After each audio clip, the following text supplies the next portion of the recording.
विजेत्यांचा हटके जल्लोष ठिकठिकाणी बघायला मिळतोय। जिल्हा परिषद आणि पंचायत समितीच्या निवडणुकीत विजयी उमेदवारांनी हटके पद्धतीनं हा सगळा जल्लोष केलाय। पुण्याच्या जुन्नर जिल्हा परिषदेचे माजी अध्यक्ष देवराम लांडे यांची सून मोनाली लांडे घड्याळाच्या चिन्हावर विजयी झाल्या। त्यानंतर देवराम लांडे थेट लंगोट घालूनच विजयी मिरवणुकीत सहभागी झाले। देवराम लांडे नेहमीच या ना त्या कारणानं चर्चेत असतात। विजयी जल्लोषातही तोच कित्ता त्यांनी गिरवलेला आहे। इकडे कोल्हापूरमध्ये उजगावमध्ये जिल्हा परिषदेवर एक आणि पंचायत समितीवर एक भाजपचा उमेदवार निवडून आला आणि त्यानंतर महिलांनी हटके पद्धतीनं जल्लोष केला। आता कसं वाटतंय, गारगार वाटतंय अशी घोषणाबाजी करत त्यांनी जल्लोष साजरा केला।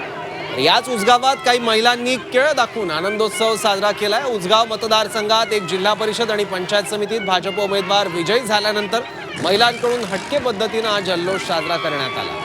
इकडे सोलापूरमध्ये बार्शीत पंचायत समितीवर भाजपची सत्ता येताच भाजप कार्यकर्त्यांनी एक जल्लोष केला।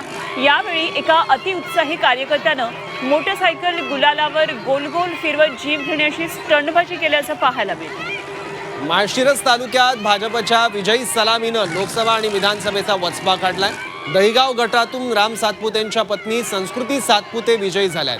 भाजपचा सुपडा साफ करणारा अजून जन्माला यायचा अशी प्रतिक्रिया देत माजी आमदार राम सातपुतेंनी चक्क दंड थोपटत विजयाचा गुलाल उधळलाय। तर विजयानंतर संस्कृती सातपुते यांनी आपल्या 4 महिन्याच्या मुलीसह विजयाचा आनंदोत्सव साजरा केला। हातात बाळ धरून आपला विजयाचा हा आनंदोत्सव साजरा करण्यासाठी त्या बाहेर पडल्या।